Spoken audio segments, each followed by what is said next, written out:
Hello, hi, welcome all the competitive warriors and would-be teachers. This is your Kiran Kodmuru. Welcome back to our school assistant biological science content free classes. Especially మనకి DSC or టీఆర్డీకి use అయ్యేటువంటి classes. So ఇప్పటి వరకు అయినటువంటి అన్ని 8th class 9th class text book మొత్తం కూడా complete అయింది. అన్ని సంబంధించినటువంటి అన్ని ప్రీవియస్ క్లాస్ కూడా డిస్క్రిప్షన్లో ఉన్నాయి. ఎవరైనా మిస్ అయినట్టు చూడండి. ఈవెన్ 10th క్లాస్ ఇప్పటి వరకు అయినటువంటి అన్ని క్లాస్ కూడా ఉన్నాయి, మిస్ అయినట్టు చూడండి. సో ఈరోజు సెషన్ వచ్చేసి మనం ఏంటంటే very interesting and very simple one and కొంతమంది కాంప్లెక్స్గా ఉంటుండొచ్చు దీని యొక్క స్ట్రక్చర్. సో అది వచ్చేసి మనకి బ్రెయిన్ యొక్క స్ట్రక్చర్ అయితే చూడబోతున్నాం.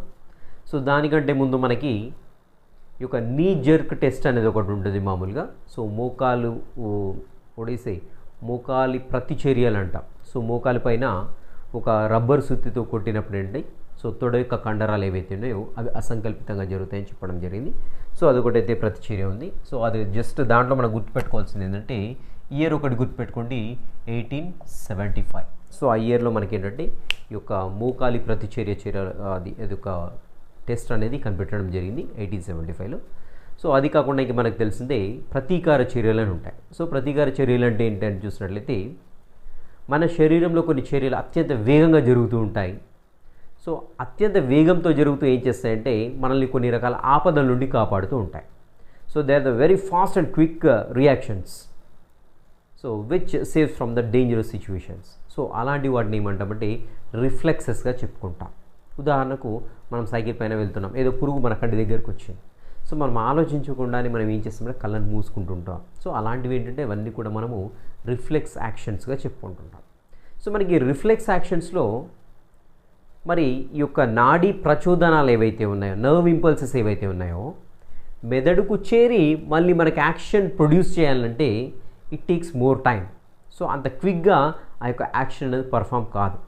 సో కాబట్టి ఏమవుతుందంటే ఎప్పుడైతే మన మెదడుకు చేరకంటే ముందుగానే మనకి ఏంటంటే ఇంకొక పార్ట్ ఉంటుంది మనకు నర్వస్ సిస్టంలో, that is spinal cord.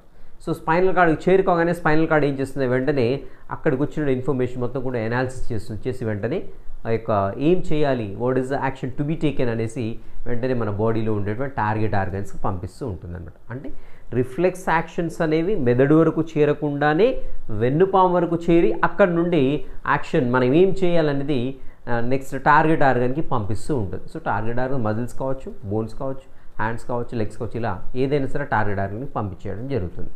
So అంటే రిఫ్లెక్స్ ఆర్క్లో మనకి బ్రెయిన్ లాగా పనిచేసేది ఏంటంటే స్పైనల్ కార్డ్.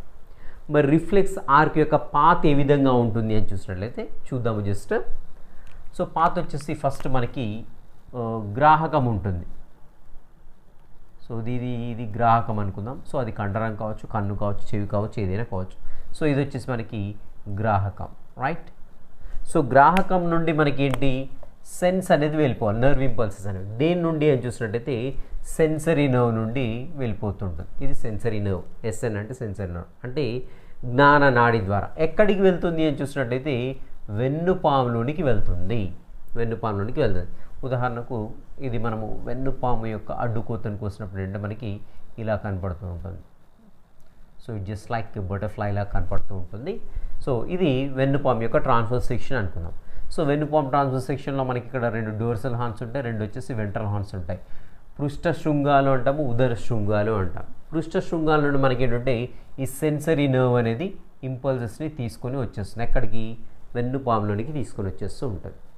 సో ఇక్కడే ఇంకా మనకి ఇంటర్ న్యూరాన్స్ అని ఉంటాయి, మధ్యాంతర నాడీ కణాలు అని ఉంటాయి. Assume that these are the inter neurons అంటాం వీళ్ళు. సో ఇంటర్ న్యూరాన్స్ ఏంటంటే బ్రెయిన్ చేసేటువంటి ఫంక్షన్ని చేస్తుంటాయి ఆల్మోస్ట్. అంటే అవి ఇన్ఫర్మేషన్ని రిసీవ్ చేసుకొని అనాలిసిస్ చేసేటువంటి కెపాసిటీని కలిగి ఉంటాయి. So these are the inter neurons. Inter neurons ఇలా ఉంటాయి అనేకం. సో ఇంటర్ న్యూరాన్లోకి ఇన్ఫర్మేషన్ రాగానే వెంటనే ఇది అనాలిసిస్ చేసేసి ఇంకో నర్వ్ ద్వారా ఏంటంటే what is the action to be taken, ఏమి చేయబడాలి అనేది ఆ యొక్క మోటార్ నర్వ్ ఏదైతే ఉందో, సో దీన్ని ఏమంటామంటే మోటార్ నర్వ్ లేదంటే ఏమంటాం చాలక నాడిగా చెప్పుకుంటాం. సో చాలక నాడి నుండి ఎక్కడికి వెళ్తుంది అని చూసినట్టయితే టార్గెట్ ఆర్గాన్కి వెళ్తుంది. So assume that this the target organ.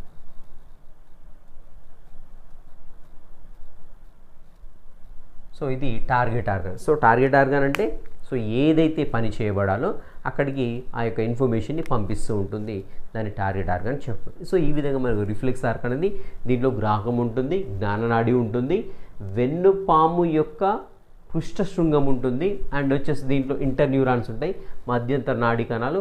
Next ఈ యొక్క చాలక నాడి ఎక్కడ నుండి వస్తుందని చూసినట్లయితే ఇక్కడ ఉదర శృంగం నుండి వస్తుంది, గుర్తుపెట్టుకోండి. సో ఇలా ఉదర శృంగం నుండి బయటకు వచ్చేస్తుంటుంది చాలక నాడి, మోటార్ నర్వ్ అనేది.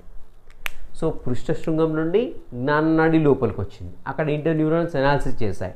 అండ్ దెన్ వచ్చేసి మనకేంటి ఉదర నాడీ శృంగం, ఉదర శృంగం ఉన్నది, ఉదర శృంగం నుండి మనకి ఇక్కడ మోటార్ నర్వ్ లేదంటే చాలక నాడి బయటకు వచ్చేసి అక్కడ ఏదైతే టార్గెట్ ఆర్గాన్ ఉంటుందో టార్గెట్ ఆర్గాన్కి చేరుతుంది. ఉదాహరణకు ఇక్కడ గ్రాహకం అనేది కన్ను అనుకుందాం. సో కంట్లో పురుగు వచ్చేస్తుంది, పురుగు వస్తుంటేనే ఆ ఇన్ఫర్మేషన్ ఎక్కడికి వెళ్తుంది, సెన్సర్ నర్వ్ తీసుకెళ్తుంది. కంటి నుండి నేత్రనాడి ఎక్కడికి పట్టుకెళ్తుంది, వెన్నుపాము తీసుకెళ్తుంది. సో వెన్నుపాము తీసుకెళ్ళగానే వెన్నుపాము వెంటనే ఏంటి ఎనాలిసిస్ చేస్తుంది, ఎనాలిసిస్ చేసి ఇక్కడ మధ్యంతర నాడీ కణాలు ఏవైతే చెప్పుకున్నామో అవి ఎనాలిసిస్ చేస్తాయి. చేసి ఏం చేస్తుంది, వెంటనే ఏం యాక్షన్ చేయాలి అనేది మోటార్ నర్వ్ చాలక నాడి ద్వారా టార్గెట్ ఆర్గాన్ పంపిస్తుంది. టార్గెట్ ఆర్గాన్ ఏమవుతుంది, ఇక్కడ అని చూసినట్టయితే మన మెడ కండరాలైనా కావచ్చు, లేకుంటే కనురెప్పలైనా కావచ్చు. సో కనురెప్పలని కూడా టప్పని మూసేసుకుంటాం. సో అక్కడ ఏమవుతుంది, టార్గెట్ ఆర్గాన్ కనురెప్ప అవుతుంది. సో అంటే మన కంట్లో అది పడకుండా కాపాడుకుంటున్నాం. సో ఇన్ కేస్ మెడ అనుకోండి ఏంటి టప్పని ఇట్లా పక్క తిప్పేస్తుంటాం. సో ఇక్కడ మెడ కండరాలైనా ఏమైతే టార్గెట్ ఆర్గాన్. ఈ విధంగా మనకు రిఫ్లెక్స్ ఆర్క్ అనేవి చాలా క్విక్గా జరిగేటువంటి యాక్షన్స్. సో వీటిని ఏమంటామంటే మనము రిఫ్లెక్సెస్గా చెప్పుకుంటూ ఉంటాం, రైట్. ఇప్పుడు ఇంకొచ్చేసి బ్రెయిన్ గురించి చూద్దాం.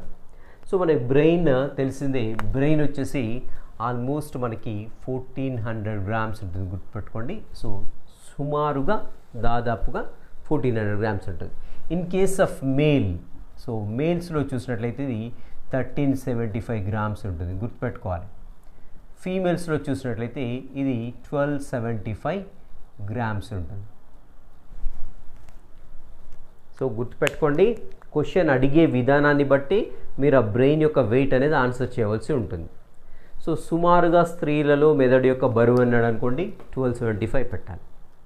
సో సుమారుగా పురుషులు అడిగితే 1375 పెట్టాల్సింది. సో నెక్స్ట్ ఓవరాల్గా స్త్రీలు పురుషులు కాకుండా మనకి జనరల్గా అడిగినట్లయితే 1400 పెట్టాలి, రైట్. సో నెక్స్ట్ వచ్చేసి జీవి యొక్క శరీర పరిమాణంతో కంపేర్ చేసినప్పుడు మెదడు యొక్క పరిమాణం ఏ జీవిలో ఎక్కువగా ఉంటుంది. సో డైరెక్ట్గా మెదడు యొక్క పరిమాణం ఏ జీవిలో ఎక్కువగా ఉంటుందంటే బెల్నాప్టెరా మస్కులస్ అని పెట్టేస్తాం, తిమింగలం, బ్లూ వేల్ పెట్టేస్తాం. కానీ ఇక్కడ అలా కాదు, ఏమడుగుతున్నాడు, శరీరం యొక్క పరిమాణంతో కంపేర్ చేసినప్పుడు మెదడు యొక్క పరిమాణం దేనిలో పెద్దగా ఉంటుంది అని చూసినట్లయితే మానవుడిలో పెద్దగా ఉంటుంది, గుర్తుపెట్టుకోండి, ఇంపార్టెంట్. బట్ ఓల్డ్ టెక్స్ట్ బుక్లో వచ్చేసి ఒక పాయింట్ మెన్షన్ చేశాడు, షూస్ అనేటువంటి చిట్టెలుకలో ఇలా ఉంటుంది అనేసి. షూస్ అనే చిట్టెలుకలో దాని యొక్క శరీర పరిమాణంతో కంపేర్ చేస్తే దాని యొక్క బ్రెయిన్ యొక్క సైజ్ పెద్దగా ఉంటుందని చెప్పాడు. బట్ కొత్త టెక్స్ట్ బుక్లో ఆ పాయింట్ రిమూవ్ చేయడం జరిగింది, గుర్తుపెట్టుకోండి, ఆ పాయింట్ రిమూవ్ చేశాడు. సో కేవలం మనిషిలో మాత్రమే శరీర పరిమాణంతో కంపేర్ చేసినప్పుడు బ్రెయిన్ యొక్క సైజ్ అనేది పెద్దగా ఉంటుందని చెప్పడం జరిగింది, అది గుర్తుపెట్టుకోండి, రైట్. సో ఇక్కడ మనకి రైట్. సో ఇది కాకుండా ఇక్కడ ఒక పాయింట్ మిస్ అయిపోయింది, చెప్తాను. సో ఇక్కడ నర్వ్ ఇంపల్సెస్ ఎంత స్పీడ్గా మూవ్ అవుతాయి, ఎంత స్పీడ్గా కదులుతాయని చూసినట్లయితే గుర్తుపెట్టుకోండి, నర్వ్ ఇంపల్స్ వచ్చేసి 100 meters per second, గుర్తుపెట్టుకోండి. ఓల్డ్ బుక్లో ఇక్కడ 100 meters per minute అని ఇవ్వడం జరిగింది, మినిట్ అయితే ఇది తప్పు, గుర్తుపెట్టుకోండి. 100 meters ఒక సెకండ్లో 100 meters స్పీడ్ తోటి ట్రావెల్ అవుతూ ఉంటాయి నర్వ్ ఇంపల్సెస్ అనేవి. నాడీ ప్రచోదనాలు 100 మీటర్లు, ఒక సెకండ్కి 100 మీటర్లు. ఒక నిమిషంలో 100 మీటర్లు ప్రయాణిస్తే మన కాలుకు ఈరోజు ముళ్ళు గుచ్చుకుంటే రేపు కానీ ఆ ముళ్ళుని తీస్తాం. సో ఇది అనేది రాంగ్, గుర్తుపెట్టుకోండి. సో ఇక్కడ 100 meters per second అనేది కొత్త టెక్స్ట్ బుక్లో కరెక్ట్ చేసి ఇవ్వడం జరిగింది 2021 టెక్స్ట్ బుక్లో, రైట్. సో ఇది వచ్చేసి బ్రెయిన్ యొక్క వెయిట్, ఓకే. మరి బ్రెయిన్ ఎలా ప్రొటెక్ట్ చేయబడుతుందని చూసినట్టయితే స్కల్లో ఉంటుంది, కపాలం అనేటువంటి ఎముకల పెట్టెలో నిర్మించబడి లోపల సేఫ్గా ఉంటుంది, రైట్. సో మనకి మెదడు చుట్టూ 3 పొరల చేత కూడినటువంటి మెనింజిస్ అనేటువంటి ఒక పొర ఉంటుంది, మెనింజిస్ అనేటువంటి పొర ఉంటుంది. సో మెనింజిస్లో మనకి ఎన్ని ఉంటాయి మొత్తం, అగైన్ మనకి 3 పొరలు ఉంటాయి. సో మరి కేవలం ఈ మెనింజిస్ మెదడు మాత్రమే చుట్టి ఉంటుందా అన్నట్లయితే మెదడుతో పాటుగా వెన్నుపామును కూడా రక్షిస్తూ ఉంటుంది మెనింజెస్ అనేటువంటి పొర, గుర్తుపెట్టుకోండి. రైట్. సో మరి ఇది మెదడు అనుకున్నట్లయితే assume that this is the brain. So ఇది బ్రెయిన్, ఇది స్పైనల్ కార్డ్ అనుకుందాం. ఓకే. సో బ్రెయిన్ చుట్టూ ఏమున్నాయి మనకి 3 పొరల చేత కూడినటువంటి మెనింజెస్ అనేటువంటి పొర ఉన్నది. సో కేవలం ఇది ఇక్కడే ఉంటుందా బ్రెయిన్ చుట్టూ అంటే బ్రెయిన్ కాదు, ఈవెన్ స్పైనల్ కార్డ్ చుట్టూ కూడా మనకి మెనింజెస్ అనేటువంటి పొర ఉంటుంది. సో పైది వచ్చేసి మనకి తెలిసిందే, దీనికి ఫార్ములా గుర్తుపెట్టుకోండి, మెనింజెస్కి డ్యాప్ అని గుర్తుపెట్టుకోండి. డ్యాప్ అంటే ఫస్ట్ వచ్చేసి డ్యూరా మ్యాటర్, ఫస్ట్ పొరను వచ్చేసి డ్యూరా మ్యాటర్ అంటాం. Toughest layer in the meninges. ఎందుకు గట్టిగా ఉండాలంటే ఫస్ట్ బయట నుంచి తగిలితే దెబ్బ దేని తగులుతుంది, డ్యూరా మ్యాటర్కి తగులుతుంది. సో బయట ఉండేది ఎప్పుడైనా గట్టిగా ఉండాలి. సో ఇక్కడ కూడా మనకి డ్యూరా మ్యాటర్ అనేది గట్టిగా ఉంటుంది. సెకండ్ లేయర్ వచ్చేసి ఆర్కనైడ్ మెంబ్రేన్ అంట, ఆర్కనైడ్ మెంబ్రేన్. నెక్స్ట్ థర్డ్ వచ్చేసి పియా మ్యాటర్గా చెప్పుకుంటాం, పియా మ్యాటర్ అంటాం. సో ఇక్కడ మనకి ఆర్కనైడ్ అండ్ పియా మ్యాటర్కి మధ్యలో మనకి సెరిబ్రో స్పైనల్ ఫ్లూయిడ్ అని ఉంటుంది, మస్తిష్క మేరుద్రవము అని అంటాం. మస్తిష్క మేరుద్రవం అనేది ఆర్కనైడ్ మెంబ్రేన్ పియా మ్యాటర్ మధ్యలో, ఆ 2 పొరల మధ్యలో అంటే మధ్య మరియు లోపలి పొర మధ్యలో మనకి ఏంటంటే ఈ యొక్క మస్తిష్క మేరుద్రవం అనేది నిరంతరం కూడా ప్రవహిస్తూ ఉంటుంది, గుర్తుపెట్టుకోవాలి. సో ఇదేం చేస్తుంది, బ్రెయిన్ని ప్రొటెక్ట్ చేస్తుంది అండ్ బ్రెయిన్కి కావాల్సిన పోషకాలను అందిస్తూ ఉంటుంది.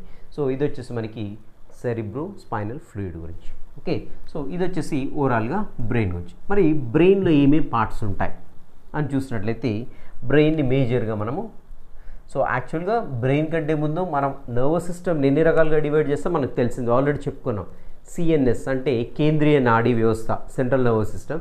సెంట్రల్ నర్వస్ సిస్టమ్లో ఏమేమి ఉంటాయని చూసినట్టయితే బ్రెయిన్ ఉంటుంది, స్పైనల్ కార్డ్ ఉంటుంది, రైట్. అండ్ నెక్స్ట్ వచ్చేసి PNS, peripheral nervous system. Peripheral nervous సిస్టమ్లో ఏమేమి ఉంటాయి, బ్రెయిన్ నుంచి వచ్చినట్టు నర్వ్స్ ఉంటాయి అండ్ స్పైనల్ కార్డ్ నుండి వచ్చినట్టు నర్వ్స్ ఉంటాయి. సో అన్ని నర్వ్స్ని కలిపేసి మనం పెరిఫెరల్ నర్వస్ సిస్టమ్గా చెప్పుకుంటాం. సో ఇంకొక సిస్టమ్ కూడా చెప్తూ ఉంటారు మామూలుగా, అటానమస్ నర్వస్ సిస్టమ్. సో మరి ఇది ఎక్కడ ఉంటుంది అటానమస్ నర్వస్ సిస్టమ్ అని చూసినట్లయితే, అటానమస్ నర్వస్ సిస్టమ్ అనేది సపరేట్గా కాదు.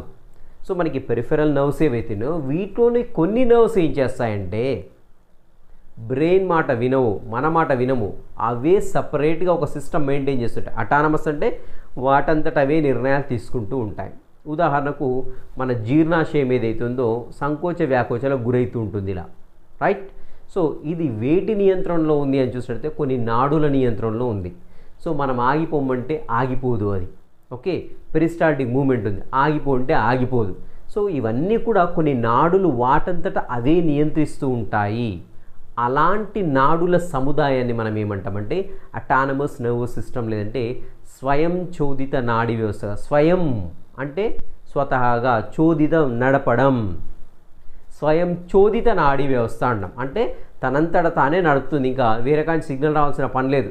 మెదడు నుంచో లేకుంటే మన కాలు లేపడమో చెప్పడం మన బ్రెయిన్ చెప్పట్లేదు, వాటంతటదే నడుస్తుంది. కాబట్టి దాన్ని స్వయం చోదిత నాడీ వ్యవస్థగా చెప్పుకుంటాం, రైట్. సో ఆ మూడిట్లో సిఎన్ఎస్లో వచ్చే సెంట్రల్ నర్వస్ సిస్టమ్ మనకు ఏముంటుంది, బ్రెయిన్ ఉంటుంది, అదేవిధంగా స్పైనల్ కార్డ్ ఉంటుంది, మెదడు మరియు వెన్నుపాము అనేది ఉంటూ ఉంటుంది అన్నమాట.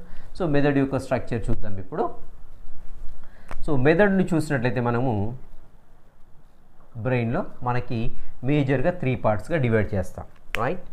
సో ఒకటి వచ్చేసి ఫోర్ బ్రెయిన్ అంటాం.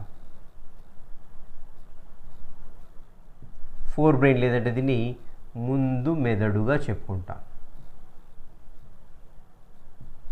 ముందు మెదడు. నెక్స్ట్ వచ్చేసి మిడ్ బ్రెయిన్, మధ్య మెదడుగా చెప్పుకుంటాం. నెక్స్ట్ వచ్చేసి హైండ్ బ్రెయిన్.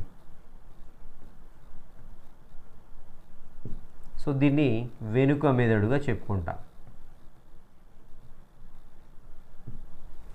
సో ఇలా మనం బ్రెయిన్ ఈజీగా అర్థం చేసుకోవడానికి బ్రెయిన్ని మనము 3 పార్ట్స్గా డివైడ్ చేస్తున్నాం. సో మరి ఫోర్ బ్రెయిన్లో ఏమేమి ఉంటాయని చూసినట్టయితే గ్రానలంబికలు ఉంటాయి, రైట్. నెక్స్ట్ వచ్చేసి అనుమస్తిష్కం ఉంటుంది, మస్తిష్కము ఏముంటుంది, మస్తిష్కము. నెక్స్ట్ వచ్చేసి ద్వారగోర్ధము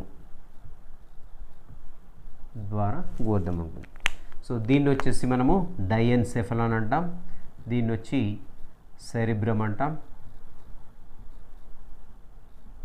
ఇవి వచ్చేసి ఆల్ఫాక్టరీ లూప్స్ అంటాం. ఆల్ఫాక్టరీ లూప్స్ అంటాం. సో ఇవి వచ్చేసి 3 పార్ట్స్ వచ్చేసి మనకి ఏంటంటే 4 బ్రెయిన్లో ఉంటాయి. సో ఏమేమి అని చూసినట్లయితే ఘ్రాణలంబికలు, అదేవిధంగా మస్తిష్కము, నెక్స్ట్ వచ్చేసి ద్వారగోర్ధం. నెక్స్ట్ మరి మిడ్ బ్రెయిన్లో ఏముంటాయని చూసినట్లయితే మిడ్ బ్రెయిన్లో మనకి కేవలం మిడ్ బ్రెయినే ఉంటుంది, దీంట్లో ఇంకేమీ ఉండదు. రైట్. సో మరి ఇక్కడ హైండ్ బ్రెయిన్లో ఏమేమి ఉంటాయి ఇక్కడ అని చూసినట్లయితే పాన్స్ ఉంటుంది, దీన్ని పాన్స్ వెరోలి అని కూడా అంటాము. నెక్స్ట్ వచ్చేసి మనకి ఒడిసే సెరిబెల్లం, అనుమస్తిష్కము అంటాం,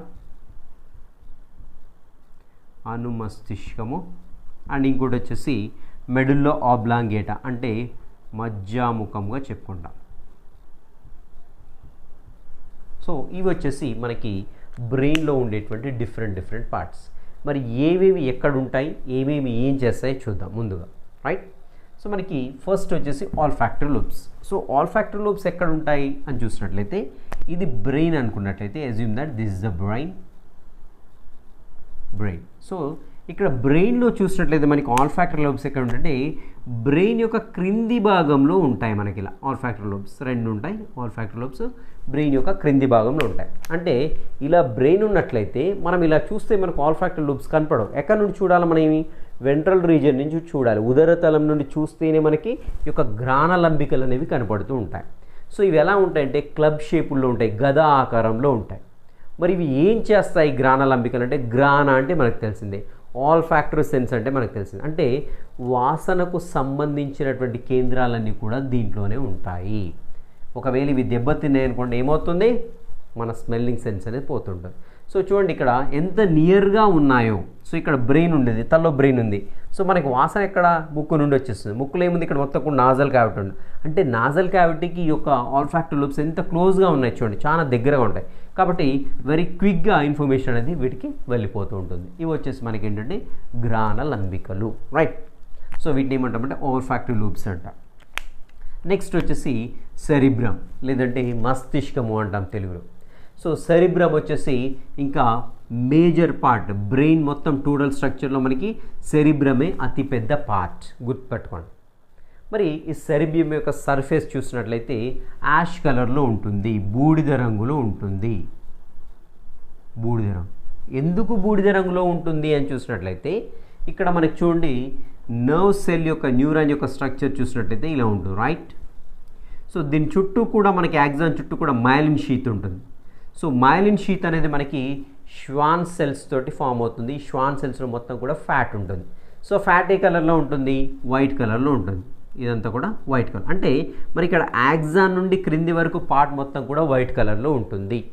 అండ్ ఇక్కడ వచ్చేసి సెల్ బాడీ నాడీ కణదేహం ఏదైతుందో ఇది వచ్చేసి మనకి బూడిద రంగులో ఉంటుంది, యాష్ కలర్లో ఉంటుంది, గ్రే కలర్లో ఉంటుంది, గ్రే కలర్లో ఉంటుంది. సో ఇక్కడ మనకి బ్రెయిన్లో చూసినట్లయితే ఈ బ్రెయిన్లో ఉపరితలం పైన సర్ఫేస్ పైన మొత్తం కూడా ఈ యొక్క నాడీ కణాల యొక్క కణదేహాలు ఉంటాయి, గుర్తుపెట్టుకోండి ఇలా ఉంటాయి. సో ఇంకా లోపలికి వెళ్ళే కొద్ది ఏమవుతుందంటే ఈ యొక్క యాక్సాన్స్ మొత్తం కూడా లోపల ఉంటాయి, గుర్తుపెట్టుకోండి. రైట్. సో ఇక్కడ కాబట్టి నాడీ కణదేహాలన్నీ కూడా మెదడు యొక్క ఉపరితలంలో ఉన్నాయి. నాడీ కణదేహాల యొక్క రంగు చూసినట్లయితే బూడిద రంగులో ఉంది కాబట్టి మెదడు యొక్క ఉపరితలం అంతా కూడా బూడిద రంగులో ఉంటుంది. సో దాన్ని ఏమంటామంటే గ్రే మ్యాటర్గా చెప్పుకుంటాం. ఎందుకు గ్రే మ్యాటర్ అంటే it looks in green colour కాబట్టి మనం గ్రే మ్యాటర్గా చెప్పుకుంటాం. సో అది వచ్చేసి మనకి ఏంటంటే నాడీ కణాలు ఈ విధంగా. మరి మెదడు యొక్క లోపలి భాగం ఏ విధంగా ఉంటుందంటే సింపుల్ వైట్ కలర్లో ఉంటుంది. సో మనకి ఇక్కడ ఇలా మనకి ఏంటి స్పైనల్ కార్డ్ వెళ్ళిపోతుంది. స్పైనల్ కార్డ్లో క్వైట్ రివర్స్ ఉంటుంది, గుర్తుపెట్టుకోండి. క్వైట్ రివర్స్ ఉంటుంది. ఏంటి బయటి వైపు వచ్చేసి మనకి తెలుపు రంగులో ఉంటుంది. సో లోపలి వైపు వచ్చేసి ఏంటి గ్రే కలర్లో ఉంటుంది. బయట వైపు వైట్ కలర్లో అండ్ లోపలి వైపు వచ్చేసి మనకి గ్రే కలర్లో ఉంటుంది in case of spinal cord అది. సో ఇది వచ్చేసి మనకి మెదడు యొక్క గ్రే మ్యాటర్. అండ్ ఇక్కడ చూసినట్లయితే మనకి మస్తిష్కం అనేది 2 లంబికలుగా విభజించబడి ఇక్కడ మనకి 2 అర్ధగోళాలుగా విభజించబడి ఉంటుంది. సో 2 పార్ట్స్గా ఇలా పైనుండి చూసామనుకోండి మనకి బ్రెయిన్ అనేది 2 పార్ట్స్గా డివైడ్ ఉంటుంది. పైనుంచి మస్తిష్కం అనేది 2 అర్ధగోళాలుగా విభజించబడి హాఫ్ స్పెరికల్ షేప్ ఉన్నాయి. కాబట్టి వీటిని ఏమంటామంటే హెమిస్పియర్స్, సెరిబ్రల్ హెమిస్పియర్స్ అంటాం వీటిని. సెరిబ్రంలో హెమి అంటే హాఫ్, స్పియర్ అంటే గోళంలో సగభాగం కాబట్టి సెరిబ్రల్ హెమిస్పియర్గా చెప్పుకుంటూ ఉన్నాం. రైట్. సో మస్తిష్కాన్ని అర్ధగోళాలు అంటున్నాం. మస్తిష్కంలో అర్ధం అంటే హాఫ్, గోళంలో అంటే ఈ గోళంలో ఉండేట హాఫ్ కాబట్టి మస్తిష్క అర్ధగోళాలు అంటున్నాం. రైట్. సో ఇక్కడ మనకి మస్తిష్క అర్ధగోళాల యొక్క ఉపరితలం చూసినట్లయితే మనకి కొన్ని ఎలివేషన్స్ ఉంటాయి, అదేవిధంగా డిప్రెషన్స్ ఉంటాయి. అంటే కొన్ని ఎత్తులు పల్లాలనే ఉంటాయి. సో ఎత్తుగా ఉండేటువంటి నిర్మాణాన్ని గైరీ అంటాము. సల్సి అంటేనేమో లోతుగా ఉండేటువంటి నిర్మాణాన్ని సల్సి అంటాం. గట్ల మాదిరి నిర్మాణాన్ని గైరీ అంటాము, లోతుగా ఉండే నిర్మాణాన్ని సల్సి అంటాం. సో ఎందుకు ఇలా ఎత్తు పల్లాలు ఉండడం వల్ల ఉపయోగం ఏంటి అని చూసినట్లయితే ఎక్కువ సంఖ్యలో నాడీ కణాలు అమరి ఉండడానికి ఛాన్స్ ఉంటుంది. గుర్తుపెట్టుకోండి. So these are the elevations are called as a gyri and the depressions which are present on the surface of the cerebrum are called as a sulci. So sulci అంటాము, గైరీ అంటాము, గుర్తుపెట్టుకోండి.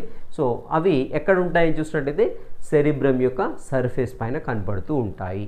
Right. So ఇది వచ్చేసి మనకి cerebrum. And cerebrum చూసినట్టయితే మనకి ఇంకా మొత్తం కూడా 4 లోబ్స్గా డివైడ్ అయి ఉంటుంది. గుర్తుపెట్టుకోండి. మొత్తం ఎన్ని లోబ్స్ ఉంటుందో 4 లోబ్స్ ఉంటాయి. మీ బుక్లో ఇవ్వలేదు. సో ఇక్కడికి వచ్చేసి ఈ ఫ్రంట్ పార్ట్ వచ్చేసి ఏమంటామంటే ఫ్రంటల్ లోబ్గా చెప్పుకుంటాం. దీన్ని ఫ్రంటల్ లోబ్ అంటాం. అంటే మన తల ఇలా ఉన్నట్లయితే ఇటువైపు ఉండేటువంటి సెరిబ్రమ్ పార్ట్ మొత్తం కూడా ఫ్రంటల్ లోబ్గా చెప్పుకుంటాం. సో బ్యాక్ సైడ్ వచ్చేసి ఏమంటామంటే దీన్ని ఇక్కడ ఉంటుంది, దీన్ని ఆక్సిపెటల్ లోబ్గా చెప్పుకుంటాం. ఇది ఆక్సిపెటల్ లోబ్గా చెప్పుకుంటాం. సో ఇక్కడ వచ్చేసి మనకి ఫ్రంటల్ లోబ్ ఉంటుంది, ఇది ఆక్సిపెటల్ లోబ్ అంటాం. సో ఇక్కడ మనకు తెలిసిందే సైడ్స్ వచ్చేసి ఇలా బ్రెయిన్ ఉన్నట్లయితే సైడ్స్ వచ్చేసి మనకి ఏమంటామంటే టెంపోరల్ లోబ్ అంటాం. అందుకని దీన్ని టెంపోరల్ రీజియన్ అంటాం దీన్ని మనం, అంటే కణద భాగము అంటాం. సో దాన్ని ఇంగ్లీష్లో టెంపోరల్ రీజియన్ అంటాం. కాబట్టి బ్రెయిన్కి ఇటువైపు ఉండేటువంటి ఏదైతే లోబ్ ఉందో దీన్ని టెంపోరియల్ లోబ్ అంటాం, దీన్ని. రైట్. సో ఇది వచ్చేసేమో ఫ్రంటల్ లోబ్, ఇది వచ్చేసేమో టెంపోరల్ లోబ్, ఇది వచ్చేసేమో ఆక్సిపెటల్ లోబ్, అండ్ ఇక్కడ పై వైపు వచ్చేసి మనకి ఏంటంటే పరైటల్ లోబ్ అంటాం. సో ఇలా మనకి ఏంటంటే కంప్లీట్గా మనకి సెరిబ్రమ్లో 4 లోబ్స్ అనేవి ఉంటాయి. గుర్తుపెట్టుకోండి, మీ బుక్లో ఇవ్వలేదు.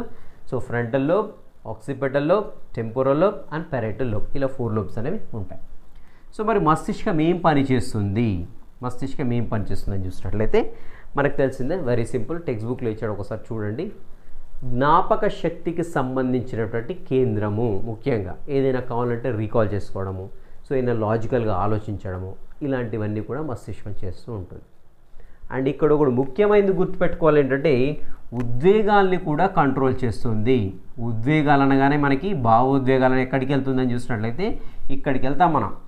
ఎక్కడికి వెళ్తాము? భావోద్వేగాలనే ఇక్కడ ద్వారగోర్ధం డైఎన్సెఫలాన్లోకి వెళ్తూ ఉంటాం. బట్ ఇక్కడ వచ్చేసి మనకి ఉద్వేగాల్ని కూడా మస్తిష్కం కంట్రోల్ చేస్తుంది. కన్ఫ్యూజ్ కావడానికి ఛాన్స్ ఉంది కాబట్టి ఖచ్చితంగా గుర్తుపెట్టుకోండి. రైట్. సో ఉద్వేగాలతో పాటుగా మనకి ఇంకా స్పీచ్ కూడా, ఇక్కడ మనకి స్పీచ్ సెంటర్ కూడా ఉంటుంది. అంటే మనం మాట్లాడేది ఏదైతే ఉందో అది మొత్తం కూడా మనకి ఈ యొక్క మస్తిష్కంలోనే ఆ కేంద్రం అనేది ఉంటుంది, స్పీచ్ సెంటర్ అనేది ఉంటుంది. ఇంకా చూసినట్టయితే మనకి చలి, ఉష్ణము ఇలాంటి వాటికి ఉంటాయి. వీటికి ప్రతిస్పందించేది కూడా కేంద్రాలు మనకి మస్తిష్కమే చేస్తూ ఉంటుంది.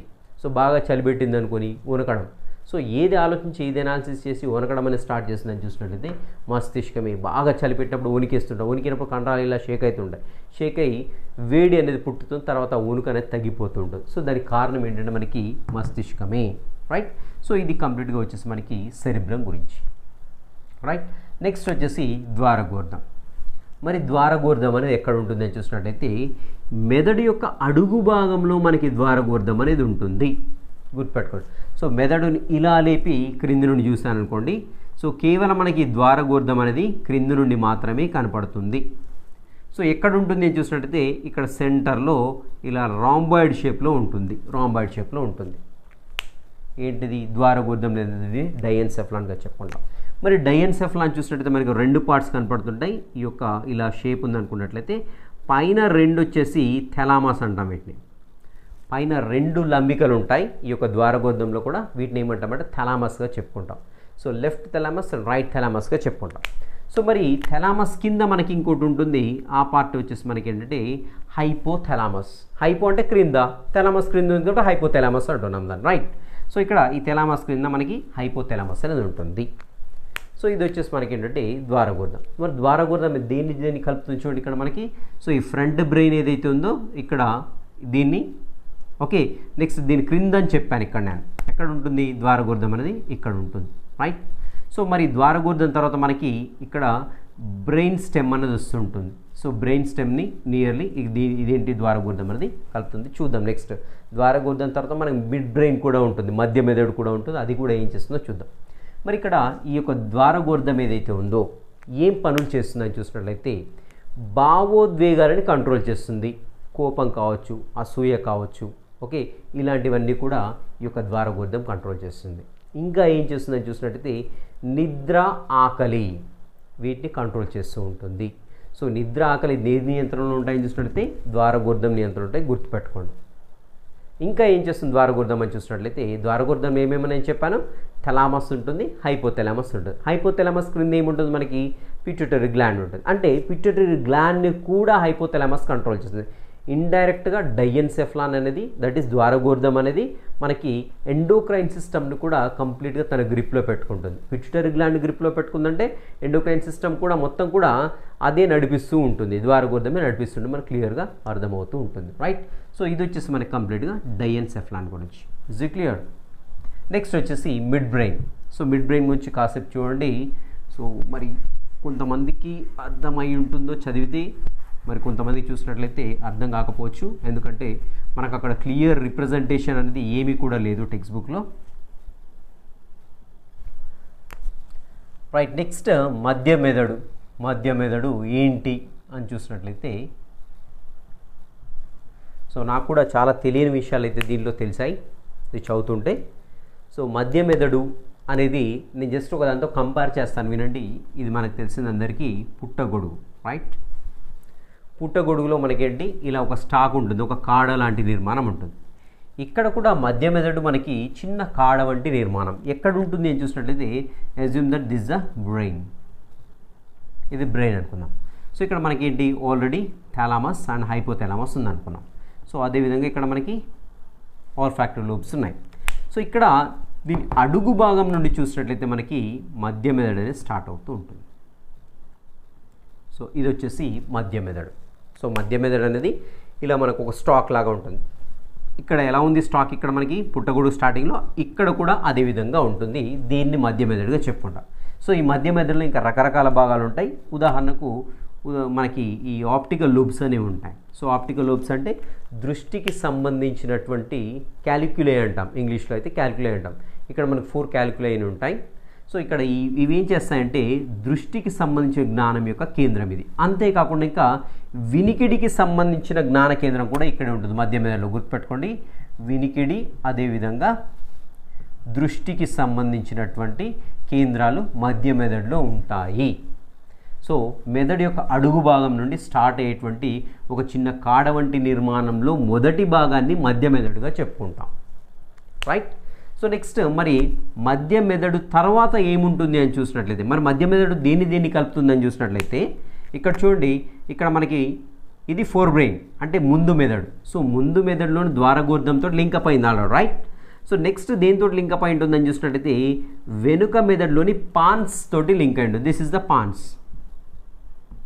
ఇది పాన్స్. వెనుక మెదడులో పాన్స్ లేదంటే పాన్స్ వెరోలి అంటాం దాన్ని. సో పాన్స్ వెరోలి ఉంటుంది, అనుమస్తిష్కం ఉంటుంది, మధ్యముఖం ఉంటుంది. సో పాన్స్ వెరోలి ఉంటుంది, మెడులో ఆబ్లాంగేటా ఉంటుంది, సెరిబెల్లం కూడా ఉంటుంది, రైట్.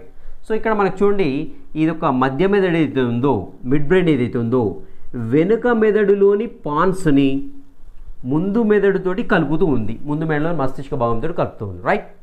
సో అంతేకాకుండా ఇంకా దేన్ని కలుపుతుందని చూసినట్లయితే ముందు మెదడుని, అంటే ద్వారగోర్ధం ముందు మెదడుకి వస్తుంది, ముందు మెదడుని ఇంకా దేనితో కలుపుతుందంటే వెనుక మెదడులోని అనుమస్తిష్కంతో కలుపుతుంది. So assume that this is the cerebellum, అనుమస్తిష్కంతో కలిపింది. అంటే ఇక్కడ చూడండి, దీన్ని కలిపింది, అదేవిధంగా దీన్ని కూడా కలిపింది. Is it clear? నెక్స్ట్ దీని క్రింద చూసినట్టయితే మనకి దీన్ని అటాచ్ అయ్యే మనకి ఏంటంటే ఇలా త్రిభుజాకారంలో మనకి మధ్యముఖం అనేది ఉంటుంది. సో మధ్యముఖం అనేది ఉంటుంది ఇక్కడ. సో దీన్ని ఏమంటామంటే మనము మెడుల్లో ఆబ్లాంగేటా అంటాం. నెక్స్ట్ ఏమవుతుంది, ఈ మెడుల్లో ఆబ్లాంగేటా స్పైనల్ కార్డ్గా కంటిన్యూ అవుతుంది. సో దీని అంతా కూడా ఏమంటామంటే బ్రెయిన్ స్టాక్గా చెప్పుకుంటాం. బ్రెయిన్ స్టాక్లో ఫస్ట్ పార్ట్ వచ్చేసి మిడ్ బ్రెయిన్, నెక్స్ట్ వచ్చేసి ఇటు బ్రెయిన్ స్టాక్లో ఎస్పెషల్లీ మనకి ఇక్కడ వచ్చేసి మనకి మధ్యాముఖం ఉంటుంది అండ్ దెన్ స్పైనల్ కార్డ్ అనేది ఉంటుంది. సో దీనికి ఇటువైపు చూసినట్టయితే పాన్స్ వేరియల్ ఉంటుంది, ఇటువైపు చూసినట్టయితే మనకి అనుమస్తిష్కం అంటాం దీన్ని.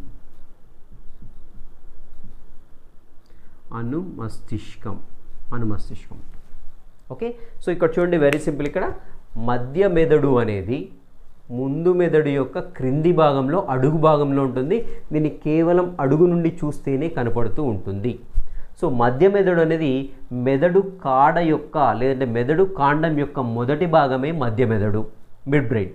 సో ఈ మధ్య మెదడు దేన్ని కలుపుతుందంటే వెనుక మెదడులోని పాన్స్ వెరోలిని, వెనుక మెదడులోని అనుమస్తిష్కాన్ని రెండిటిని ముందు మెదడుతో అనుసంధానిస్తుంది, కలుపుతుంది కదా.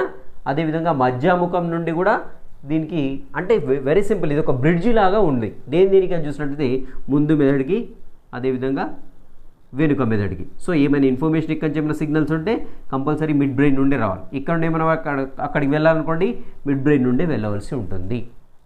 సో మరి మధ్య మెదడు ఏం చేస్తుందని చూసినట్లయితే వినికిడికి దృష్టికి కేంద్రంగా ఉపయోగపడుతుంది. అంతేకాకుండా ఇక్కడ నుండి సమాచారాన్ని ఇక్కడికి, ఇక్కడ నుండి సమాచారాన్ని ఇక్కడికి పాస్ చేయడానికి కూడా ఈ యొక్క మిడ్ బ్రెయిన్ అనేది యూజ్ అవుతుంది. ఇది వచ్చేసి మనకి కంప్లీట్గా మధ్య మెదడు. నెక్స్ట్ హ్యాండ్ బ్రెయిన్లో చూసినట్లయితే ఏముంటుంది, వెనుక మెదడులో చూసినట్లయితే మనకి అనుమస్తిష్కం ఉంటుంది అండ్ ఇది వచ్చేసి మధ్యాముఖం, ఇది మధ్యాముఖము. నెక్స్ట్ వచ్చేసి పాన్స్ వెరులి ఉంటుంది. సో మరి ఇవేమేం చేస్తాయని చూసినట్లయితే అనుమస్తిష్కం మనకు తెలిసిందే మన బాడీ యొక్క సమతా స్థితిని, మనం కూర్చునే విధానాన్ని, మనం నడిచే విధానాన్ని మొత్తం కూడా అనుమస్తిష్కం అనేది కంట్రోల్ చేస్తూ ఉంటుంది. సో మరి ఇంకా ఏం చేస్తుందని చూసినట్లయితే మస్తిష్కం నుండి కండరాల నియంత్రణ కోసం పాస్ అయినటువంటి సిగ్నల్స్ ఏమవుతుందో వాటిని ఎనాలిసిస్ చేస్తుంది. గుర్తుపెట్టుకోండి, ఇంపార్టెంట్ పాయింట్. సో అనుమస్తిష్కం ఏం చేస్తుందంటే ముందు మెదడులోని మస్తిష్కం నుండి కండరాల నియంత్రణ కోసం వచ్చినటువంటి ఏవైతే నాడీ ప్రచోదనాలు ఉన్నాయో వాటిని నియంత్రిస్తుంది. Very very important. సో అనుమస్తిష్కం యొక్క పని అది. నెక్స్ట్ ఇంకా పాన్స్ వెరోలి కూడా వెరీ వెరీ ఇంపార్టెంట్ అనేది రోల్ ప్లే చేస్తుంటుంది. అండ్ ఇంకా పాన్స్ వెరోలి వచ్చేసి మనకి మధ్యాముఖాలు ఏవైతే ఇక్కడ మనకి మస్తిష్క అర్ధగోళాలతో మనని అటాచ్ చేయడానికి యూజ్ అవుతుంటుంది. ఇంకా డిఫరెంట్ ఇంకా మనకి పాన్స్ నుండి మనకి ఈ క్రేనియల్ నర్వ్స్ అనేవి కూడా బయటకు వస్తూ ఉంటాయన్నమాట. ఓకే, నెక్స్ట్ వచ్చేసి మధ్యాముఖం అనేది మనకి ఇక్కడ ట్రయాంగిల్ షేప్లో ఉంటుంది. సో దేని తర్వాత ఉంటుందని చూసినట్లయితే మిడ్ బ్రెయిన్ తర్వాత మనకి మధ్యాముఖం అనేది ఉంటుంది. సో మరి మధ్యాముఖం చాలా ముఖ్యమైన రోల్స్ ప్లే చేస్తూ ఉంటుంది. ఏంటి అని చూసినట్లయితే హృదయ స్పందన కావచ్చు, శ్వాసక్రియ కావచ్చు, డయాఫ్రమ్ ఏదైతే విభాజక పటలం ఏదైతుందో దాని యొక్క క్రమత కావచ్చు, ఇవన్నిటిని కూడా మధ్యాముఖం కంట్రోల్ చేస్తుంది. సో ఇంకా ఏం చేస్తుందంటే రక్తనాళాల యొక్క వ్యాసం పెరగడం తగ్గడాన్ని కూడా మధ్యాముఖం కంట్రోల్ చేస్తుంది. So very very important. So ఇది వచ్చేసి మనకి ఏంటంటే మధ్యాముఖము, రైట్. సో దీంట్లో ఏ పార్ట్ ఎక్కడుంటుంది, ఏం పని చేస్తుంది అనేది వెరీ వెరీ ఇంపార్టెంట్. సో ఖచ్చితంగా క్వశ్చన్ రావడానికి ఛాన్స్ వస్తుంది కాబట్టి తప్పకుండా బ్రెయిన్ యొక్క స్ట్రక్చర్ని క్లియర్గా చదవండి, రైట్. సో ఇది ఈరోజు సెషన్ వచ్చేసి. ఇంకా దీంట్లో ఏమైనా అర్థం కానున్నట్లయితే నాకు కామెంట్స్లో మెన్షన్ చేయండి, లేదంటే ఒక వాట్సాప్లో నాకు పర్సనల్గా మెసేజ్ పెట్టాగా నేను రిప్లై ఇస్తాను. Okay, will meet you in the next session. Till the next session, have a great day.